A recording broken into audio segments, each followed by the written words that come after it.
Warning. Drinking and waxing has known side effects. You may experience stained corners, scratched surfaces, poor judgment on centering, eBay purchases your significant other doesn't know about, eBay purchases your significant other told you absolutely not on, outbursts directed at grading companies, retail remorse, etc. Drinking can lead to waxing, and waxing can lead to drinking. Please drink and wax responsibly.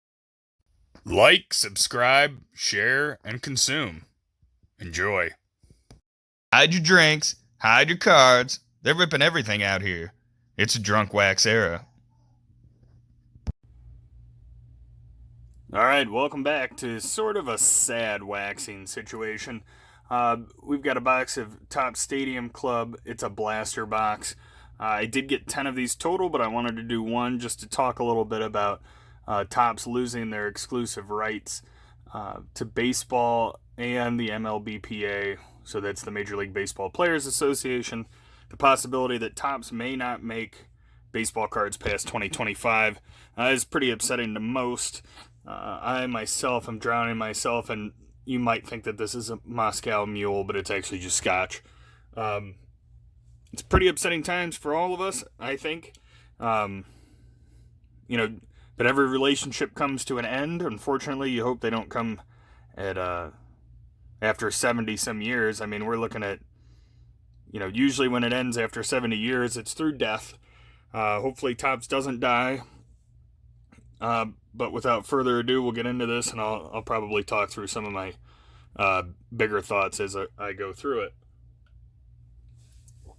A big old sip of Scotch before we get going.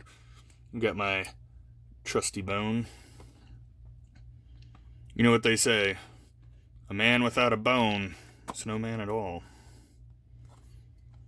And anyway, so the whole news of Fanatics kind of acquiring everything kind of makes me nervous, similar to what Panini did back in the earlier part of the last decade. I don't know about everyone else. If you weren't into cards then, you probably didn't care, but I didn't like that all my staples, Fleer, Upper Deck, things like Topps even, were getting out of basketball. And frankly, Panini was, I don't know. I'm still not a huge fan of their cards. I still think Topps is kind of like the staple and the better looking cards, but to each their own. I do, however, think that Panini gave out more autographs and whatnot, but there were scandals with that as well. Whether or not fabric was actually part of their jersey, things like that. But all right, so Master Photo that came in the blaster box. This is a Ryan Mountcastle rookie. So this is actually pretty cool. I'm not quite sure what I'm supposed to do with that, except for leave it like this. But I don't have anything other than maybe like a grading card or a graded card sleeve that this might fit in. So we'll leave that to the side. So I'm trying this new area too of a room. I built myself a loft bed so I'd have some area underneath it to try out different lighting situations. And actually, because I'm a freaking child at heart, having a loft bed in a guest room is amazing whenever you just want to, hide out in your own little fort. Don't judge me. All right. Anthony Rizzo. I'm trying out some focus problems, too. See if the lighting gets any better. Wade Boggs, that's old school look. Ryan Sandberg, another old player.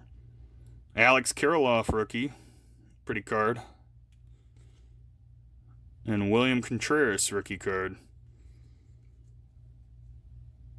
So I'll try to put not that Anthony Rizzo is junk, but I'll put him on the bottom.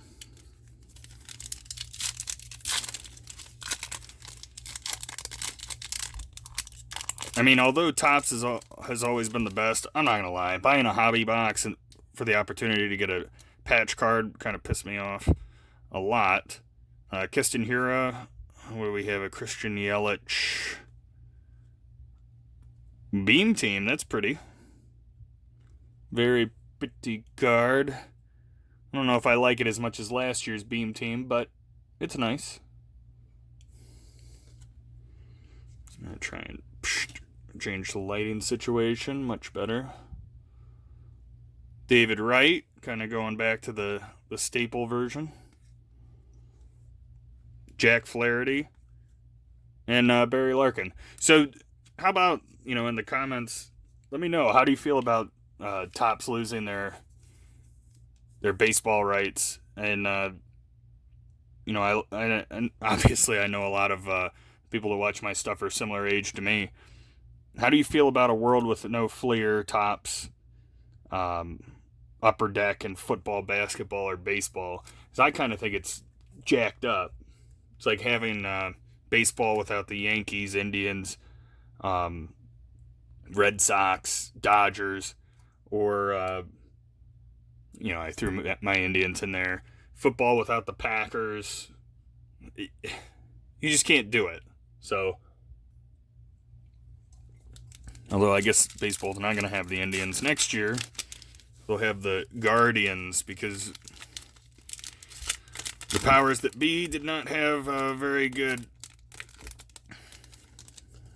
imagination going. Let's just say this. The Guardians is like the logo for a brewery. And don't get me wrong, it's not a bad brewery. Market Garden in Cleveland area. But I can only imagine the logo's not going to get much better for the Guardians than it is for that brewery. And I'm never going to think about anything but an IPA when I see it. Ooh, here's a Chris Bubik. That is a... the hell is that? I always forget what that's called. It is a short print. I want to say... well, we'll check it out on the back. Chipper Jones, Brandon Crawford. Ooh, a very nice Dylan Carlson rookie. So, you guys know I don't like the penny sleeve on camera. I'm not going to, I promise. But let's figure out what that Chris is there from the Royals. It's not sepia. It's not black foil. I realize that that's not focused, so I'll just read it off camera. That's orange is 1 in 322. So not bad. Not bad. I'm guessing that's orange. And here's me without my penny sleeves.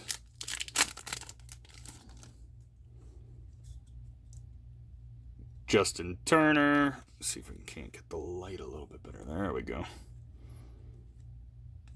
Manny Machado. Very underrated. Xander Bogaerts. Joey Gallo.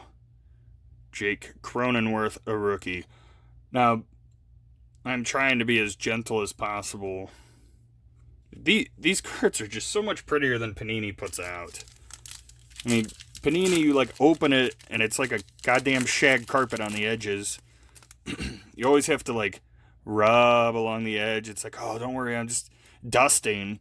You're not supposed to be dusting when you're waxing.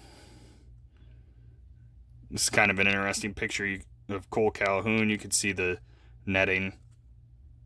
Here we go. Here's a die-cut Garrett Cole. Triumvirates. Ooh, a Frank Thomas. I like that. I likey. Ken Griffey Jr. No, he's my man. There's a lot of dust in here. I'm not sure how I feel about the dust. However, the edges are great. If I do get anything of value, I'm probably going to send it to HGA. I did mention that I would do 100 cards. For those of you wondering, no, I'm not. If I send in 100 cards, I will do like 10 separate videos. I am not. HGA reveals any more than 10 cards. They just go on too long. No one wants to hear me talk that long. I struggle to. What's the word? I can never remember it, but my in-laws do it super well. Anyway, I struggle to put separate things. Alright, so there's no way that that's the orange that's 1 in 332 if I got another one. And I just said how their edges aren't schniked, and I get one that's really bad. We got an Evan White turned backwards. That is the chrome. So I believe there was one chrome promised in there.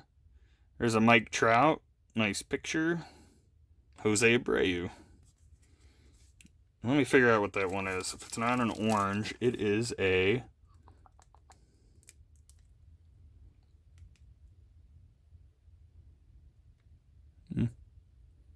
I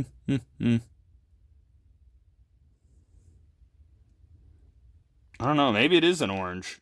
And I just got 2 of the 1 in 322 in the same pack. Because I don't see anything else. It's less than like 68,000. Oh, I'm sorry. There's another orange. It's 1 in 2,291 packs. The luck continues. Anthony Rendon. How many good players can the Angels possibly have and not really do shit with it? Oh, sorry. Pardon my French. I'd like people to think that I don't swear. Virtual reality. Freddie Freeman. Ooh, Jackie Robinson. Very cool card. Super cool. Bobby Dalbec, rookie. And Franmil Reyes. I don't know if you could see that on the screen. But look at these cards. What the hell? They're crooked. Come on, Topps. What are you, pretending you're Panini? These cards look like they've been to hell and back. Franmil Reyes doing a nice job for us. For the most part. He's on a little bit of a icy stretch, if you will. Oh, I always start his name off wrong. Adalberto Mondesi. Greg Maddux flashback. Tristan McKenzie, rookie. He's one of my favorites. I haven't done the Man Crush Monday yet, but I have several BGS 10s of his, several 9.5 autos from BGS. Hideki Matsui, Nick Castellanos, and again, the bend. And I have to put these bad boys in some kind of like weight. Alright, so that's the whole blaster. Definitely ran into some weird stuff. Look at how that chunks up. I mean, nothing crazy or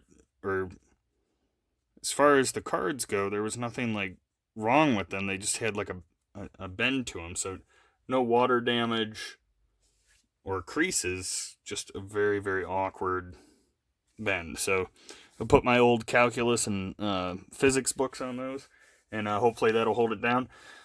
When it comes to Topps, I didn't talk too much about it as I was opening as much as I'd want to, but it's sad. It's sad to see the end of an era coming up. It's not the Drunk Wax era ending. Actually, if anything, the Drunk Wax era is only increasing.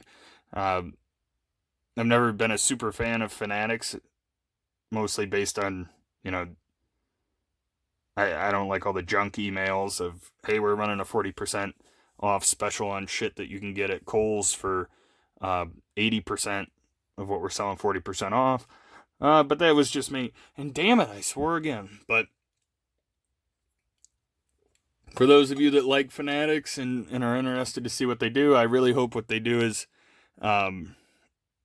buy out Topps and use the Topps name and get back into basketball and football. Best case scenario, that's what happens. So let's see how it goes. Again, leave your comments on what you think is going to happen and how you feel about this. And I will catch you on the next one. Like and subscribe, mother...